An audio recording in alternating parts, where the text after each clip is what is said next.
Hi folks, welcome back to another exciting adventure with We the People. I'm Dave Gallus, your host, and we have a special guest today, Liz Ortega. Liz, welcome to the show. Thank you, David. Liz is just a regular community person, and we're going over some issues that we've had in the election and politics, and we've had quite a bit of trouble with the elections. Now, Liz and I were talking about this before the show, that we didn't feel as though the elections were fair and honest. Certainly nationally it was a big problem, and even locally. And so my issue is locally that I know that the absentee ballots weren't counted correctly. They weren't counted by anybody from the Republican Party for oversight, which normally occurred. It was given to the county clerk who was on her ballot, on the ballot, on every ballot that she processed, and or her team processed. But either way, they all work for her. So, but Liz, you experienced something as well when you were working the polls. Could you tell me about that? Well, I have had, I've worked the polls for years and years and years since I've been in Las Cruces. And the last 3 years, I've seen so many irregularities, but the main one that sticks out the most is a high incidence of people coming in that did not speak English and had never ever voted before. And they didn't understand the political process, they did not understand the parties, and they did not understand the issues. So they came in to vote, and yet they didn't understand the parties? And I had to, being presiding judge, I had to explain the process of voting, and then they didn't understand what the parties meant or anything like that. So I just, I kind of likened it, okay, this is the pre, this is the pon. We're just like, this is the pre, this is the pon, only we're Republican and Democrat. And then I just tell them, these are the issues, and you need to decide whether you support these issues or not. So you were explaining to them what the Democratic platform was, what the Republican platform was. Well, why is it, it's almost as if, why did they even show up if they didn't even understand this? Most of them told me all they knew was that they had been registered and told to go vote for Xochitl Torres, who was one of the candidates last 2 years ago. Democratic candidate. Yes, and they were there to vote for her. But when I told them there's all these other votes that you have to, try to make a decision on and everything, I had to explain. So I had to do this all day long. And where were you stationed? I was at Picacho Elementary. Okay. I couldn't be the presiding judge this time, or a judge or an election official, because I was a candidate for state senate, as you know. But, it was a mess. It was an absolute mess. And we see what happens with President Trump. I believe he is the true president. But, as time goes on, we're stuck with Joe Biden. And I think a lot of people are going to rethink their party affiliation and how they voted. And personally, I don't care if a person's a Democrat or a Republican, but I'm finding out that there's a lot of people that are Democrats, but they are conservative, very conservative. I mean, I could have voted for people like John Arthur Smith or Mary Kay Papin that are Democrats, but they're good, moral. I'm not saying Democrats are immoral, but I'm saying the vast majority of the Democrats that I see that are up for election are socialist. And those, the Democratic Party actually primaried out those two conservative Democrats, Mary Kay and John Arthur. So I'm thinking this whole Democratic Party is moving farther and farther to the left, to socialism, to communism. So it's quite scary. Well, so I guess I should have asked this up front, but what is your background, Liz? Okay, so I am an educator. I'm teaching high school this year, physics and geometry at Centennial High School. And I actually homeschooled all 4 of my children. Wow. And so I got a lawyer, aeronautics engineer. One of your children is a lawyer? One's an aeronautical engineer? Wow. And the other 2 are in marketing. Wow. So they went everywhere. So I'm all alone anymore. Oh boy, but, well, you must be proud. And successful, and yeah. Oh, that's great. That's great. Homeschooling. Yeah. Well, that's another issue I was running for, because the fellow I was running against, Bill Souls, is the head of the education in New Mexico, and in the Senate, and we're the worst state in the nation in education. It's like, well, anyway, so. Okay, you were an educator. Yeah, and my degree is actually in psychology, but I always have enjoyed teaching, and I saw a need in the schools, and I've worked for the schools prior to going back to school and getting my degree in psychology. So I went to teaching, and I've been teaching for 10 years now, and in public school. Okay. And I really, really enjoyed it. I mean, I've enjoyed the students, and I've enjoyed just being around young kids with minds that want to learn. It's really Well, is that a nice. hard thing to find nowadays in schools? Sometimes it is. A lot of kids want to be on their phones, and it's a battle between their attention and getting them off the phones. Right. No, I hear you.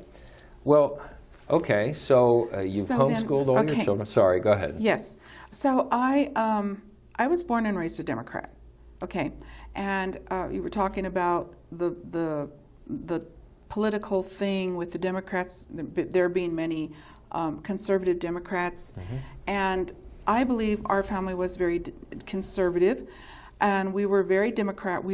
I was raised helping a neighbor in the neighborhood who used to run for state representative every election, and he was in that position all the years that he was around. I mean, he was forever. Year after year, he took that position, and he was our neighbor. So we always, the whole family, my parents took off. They went to help him at the polls, and I was raised passing out pamphlets and then going door to door when I was older and could go knock on doors and talk to people. And was he Hispanic? He was Hispanic. And you're Hispanic, obviously. And I'm Hispanic. Okay. And so I was a Democrat, never even questioned anything else or the opponents. But when I was 18, I knocked on a door, and it was his opponent. It was Mike Santullo who was running against him, and he was a Republican. Okay. And he was very friendly, and I was going to hand him, I was telling him all about Benny's flyer, and he says, well, what do you think about this? And he started bringing up the issues, and I was stumped. I didn't even know there were issues. I just knew always to go promote Benny, but I never really thought about the issues. So he was explaining the issues, and I realized that he was the supporter of the issues that mattered to me, that fell in line with my Christian background and my family upbringing. So I felt really torn because Benny was a dear friend of mine. He'd baptized my brother, and it was his Nino, and being a young 18-year-old girl, I felt so bad, but in my heart, I realized that I had to stand for what I believed in, and that was to vote for Mr. Santullo because he represented the issues that I felt were important. Did you tell your family? No, I didn't tell my family. I was afraid. You see, I was, Sure. as Susana Martinez once put it so succinctly, en esta casa hasta las tortillas son demócratas. And that means in this house, even the tortillas are Democratic. And so that's the way it was for me. She said this at a Republican meeting years later when I was already married and moved to Las Cruces. We both landed up at the same Republican meeting for the first time in our lives. She had just left the Democratic Party and become Republican, and so had I. And she got up there to speak, and that's when she made that comment. And she spoke to my heart. Her words I could have been my words as she gave her speech. And I felt so much better. I think that's the tie that Susanna and I have, is that we both were there for the first time, changing parties, and we both had the same story. It was just, it's hard to leave the group that your family has always represented and worked for and kind of be an oddball or become an oddball, but you have to follow your convictions. Yeah. And it was during this time I met Pam Wolf, who is a wonderful, wonderful mentor, and many other Republicans who were very, very well informed and helped me along to understand platforms and issues and keep me going. And I've always been very politically involved. I've always felt it was very important. And even when they said don't mix religion and politics, I thought, how can you not? Exactly. They are connected because our behaviors, everything we do, comes from our religious convictions. So they're a marriage that you can't separate. I agree. And I felt that it was important that I stood up publicly for what I felt was right. Yeah. And Susanna felt the same way, and I met like-minded people. The first time I was a little afraid. I'd always heard the Republican Party was the party of the rich, and the Democrats were for the people, and that sounded good enough. But I forgot something. When I switched, I didn't go directly to Republican. I became an independent because I saw the Republicans as the bad guys. They were the people with all the money, and what a shame. They had all the money, and the rest of us were poor. That's what I'd been taught. So I became an independent. I thought, oh, this way I don't have to be the Democrat, but I don't have to be Republican. I was that for 3 years, and then Governor Johnson decided to appoint me to the State Board of Education because I was a homeschooling parent, and he wanted representation for the homeschooling parents on the board. So I agreed, and then he called me back and he said, you know what, you're an independent. You need to be on one of the parties. So I said, oh my gosh. So I was in a quandary, and he says, I'll give you a couple hours, call me back later this evening or tomorrow once you've thought about it. And I did. I thought it through, and I decided I couldn't go back to the Democrat Party. So I went to the Republican Party. And that's how I landed up at that meeting where I met Susana Martinez talking about the Democratic tortillas and everything. And so from then on, I really felt like I was being educated in politics. I felt like I was really learning about the issues. They were always there. The meetings were always very informative. Somebody was there talking about this issue or that issue, and it just was, it was food for my soul, because just like when you're in church, you want to be fed, same thing in politics. You want to know what's going on. So I really enjoyed it, and my little repertoire of friends grew. And did you lose many friends from the Democratic Party or former Democrats? No, not at all. As a matter of fact, next thing I knew, my brother had joined the Republican Party, and so had my father. And my father said he never felt comfortable in the Democrat Party because his father had been Republican, my grandfather, who was a school teacher in northern New Mexico. That's the first I heard of that. But so I had my brother and my father as an ally, but my sister is a staunch Democrat, and she was pulling my mother to stay in the Democrat Party. So we had a divided family, especially when the Trump election came up. We had my dad and my brother. In fact, my dad is the one who approached me and said, I'd arrived in Albuquerque to go see him. My brother at the nursing home, he'd had a stroke. And he says, you've got to vote for Trump. And I said, oh, Dad, Trump has way too much money. You don't want to give a man with that much money, so much power, of the most powerful nation in the world. I said, that would be dangerous. And he says, but he supports the vets, Liz. My dad was Korean veteran and Air Force. And he says, he's going to fix our VA hospital. He's going to do this, he's going to do that. And I said, well, they all say things, Dad. They're all going to do this and that. And then we were in the nursing home watching TV, and the news came on, and here comes Trump. Giving a speech on the TV? That evening. Okay. And we're sitting there with my brother, the whole family, and out comes Trump, and he gave a speech that just blew me away. He won my entire heart when he talked, because he addressed every issue that I felt was important in that speech. And he said what he planned to do about it. And I thought, wow, this is the first guy who has addressed the issues as a president and has a plan.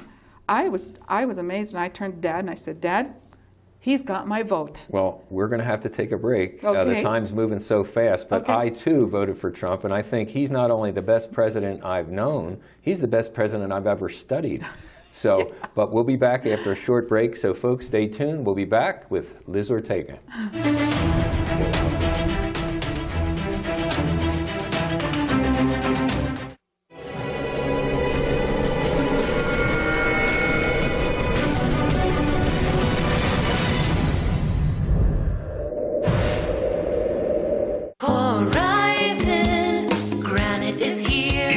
Horizon Granite is here. We'll come to you to customize your kitchen and bathroom with beautiful countertops and cabinets. Find out more at horizongranite.com. Call us at 575-650-3180. Horizon Granite is here. It's here. Make yourself a beautiful home. Hi, I'm Ray Bamberg with Here on Earth. I would like to invite you for a free hearing evaluation. We've been here in southern New Mexico for 34 years helping people hear better.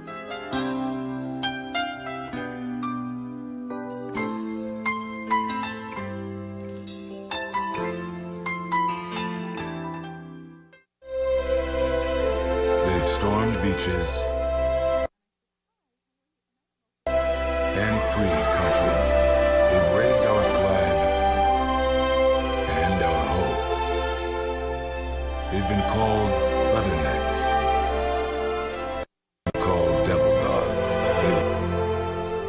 above all, they're called Marines.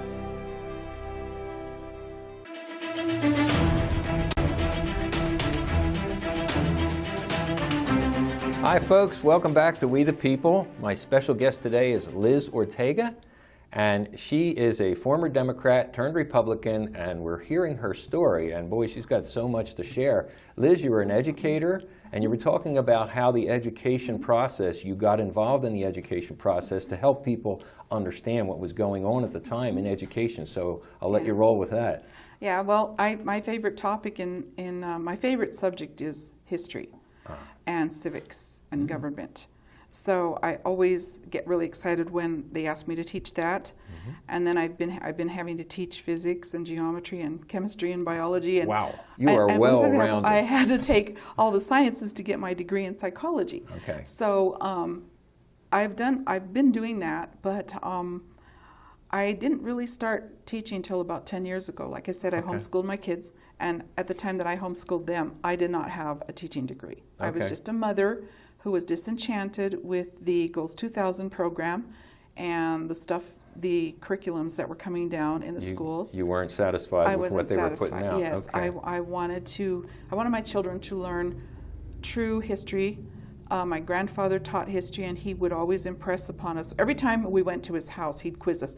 Tell me the order of the presidents, and he'd go through the whole schmill, and it was very important to him that we would know those things. So at one point, I guess my oldest son was taught that euthanasia was a really wonderful thing to keep people out of their suffering and misery. He came home and he had learned this. He was in the gifted program, and he said, "Mom, I learned something new today." And I said, "What was it?" And he says, "I learned that this thing called euthanasia can put people out of their misery when they're in pain." And I said, "Oh." He says, "Yeah, they just give them a shot and they go to sleep, and then they never have to suffer again." And I was frying sopapillas in a hot pan of grease, and I was like, "Miguel, do you realize that going to sleep and never having to feel pain again means dying?" And he said, he was like, I think 6th or 7th grade, and he said, "No, I don't." And I said, "Well," but he says they don't have to suffer. And I said, "Well, let me tell you this. What do you think? I'm frying these sopapillas. What if I spilled this hot grease on myself and got very severely burned and had to be rushed to Memorial General? Do you think they should give me a shot and put me out of my pain and my misery?" And he says, "No, you're my mother, Like, well, I said, everybody else is someone's mother, sister, aunt, grandmother, a brother, uncle. Everybody means something to someone. Sure. And death is death, and death is final. Right. There is pain in life. There's got to be pain at times. There is suffering. And you can't just give a shot and get rid of it." Wow. And so I was deeply concerned with that, as well as a couple other things. My little kindergartner was being taught to misspell words or to make up her spelling. She had already learned how to write and spell words at Mrs. Black's College Heights Kindergarten in preschool. So I thought, she's learning good spelling, or she knew good spelling of some of her words already. So why are they teaching her to make up her spelling? So I just didn't like that. And so I decided to pull them all out and homeschool them. That's why I went that route. Well, that's tremendous. I mean, you had the foresight. I think so many parents don't understand what children are being taught or actually not being taught in school. So it's bad both ways. And I heard homosexuality was going to be started in schools, and I've heard these transgender teachers that are going to go to pre-kindergarten, and it's like, what is our world coming to? I mean, we've taken God out of everything, out of our government, out of our schools, and I think that's why we're in big trouble. But so there's issues that would show that you are conservative, and I think would show many Hispanic folks that cling to the Democratic Party only out of tradition. So some of them, I mean, we mentioned quite a few things, like freedom of speech, the First Amendment. We're not allowed to do that. We're being censored on Facebook, Twitter, TV. Most of the major news channels will get rid of a conservative speaker. Second Amendment rights. We have border issues right now in New Mexico, and we don't have the National Guard down there to support our Border Patrol agents. We haven't since this governor took office. We did before that when we had a Republican governor. But So we have all kinds of people that are coming in. We can't even vet them with the new administration. So, and our police are hamstrung. They're even being gunned down by the bad people, but they want to take our guns away. The Democratic Party wants to take our guns away. So there's so many issues. I mean, border security, abortion. I mean, I don't really, well, I should let you talk about your feelings about these different issues. So what do you think? Well, these different issues are a lot of things that, as I ask people around, parties or gatherings, how they feel, a lot of them aren't even aware of them. And this is a big problem within the Democratic Party.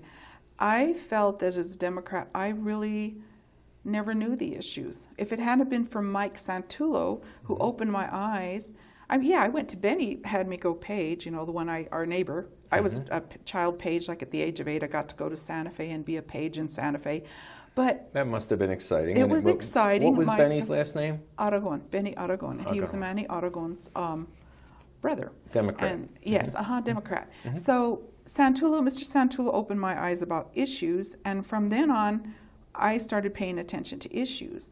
And so when I talk to people and I want to raise awareness, which I did a lot on the State Board of Education, when Governor Johnson appointed me to the State Board of Education, I had to travel around. I was often invited to speak at graduations and parent groups that were interested about issues, and point out issues to them so they could understand the issues.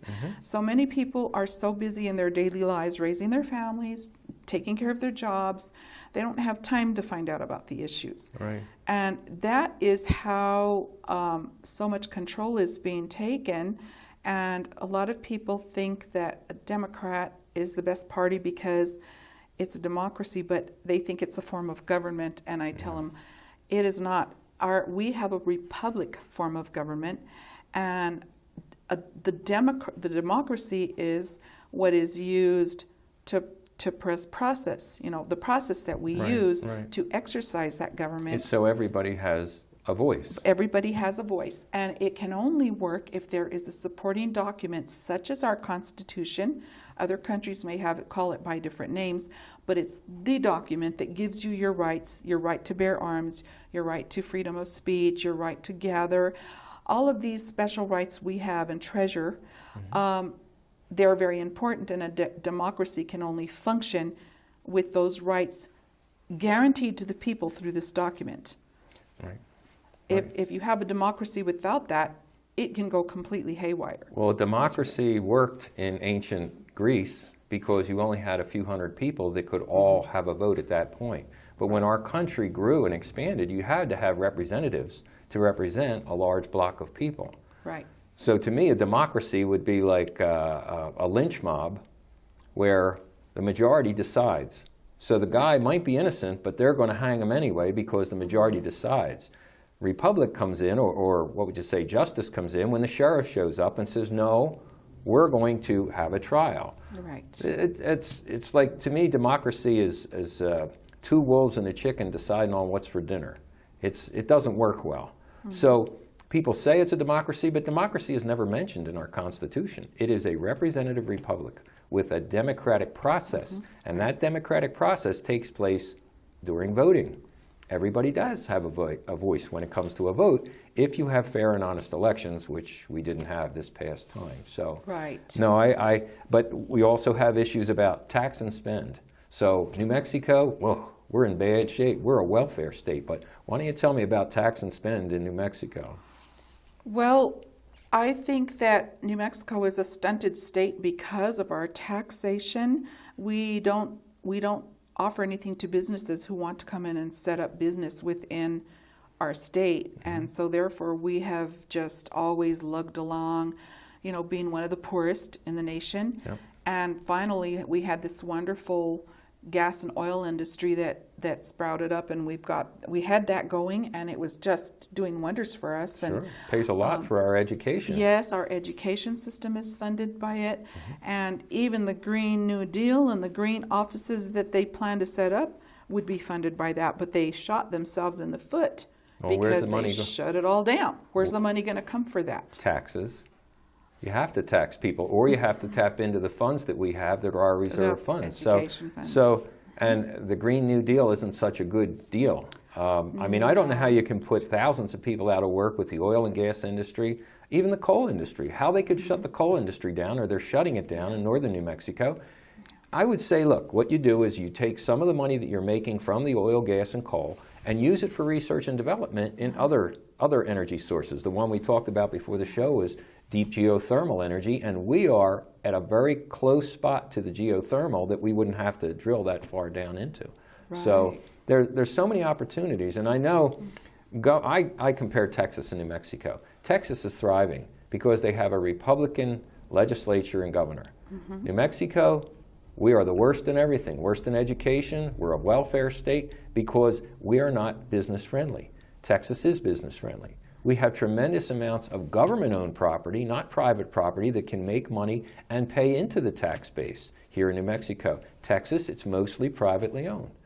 So there's compromises that we can do, but like you say, I don't think a lot of people understand what's going on. And I hate to say people aren't educated, I would say people aren't informed. So it's really up to the person to get informed. Yeah, we have a good old buddy system, you know, with like us. My neighbor he was always running for state representative, and so we would support him. And I think my dad was the only one that was a little bit irritated because he was more aware, you know, of everything. And so it was surprising when he had turned Republican as well. And but I do worry because the Green New Deal is so far-reaching. It's going to change every aspect of our lives, and what's going to happen to gas, oil, the things that are actually dependable when we need them, if we can't use them. Right. Well, we're getting towards the end of the show. Is there anything that you'd like to sum up and say to the folks? I would just like to say, as your children go off to school, please really, really look at what they're being taught. Check the curriculum, keep an eye, go into the classroom, and just be aware of what's being taught in the classroom. That's what I'd say. Well, Liz, as a teacher. I think it's fantastic, and I like the idea that you're telling your story. And obviously, you've had a lot of experience in public speaking because you seem to be very, very well informed and easy. You have an easy way about you as far as speaking in front of a camera. So thank you so much. It's been a pleasure, and I hope to have you back on sometime. Thank you. Liz Ortega, we'll have her back again, folks.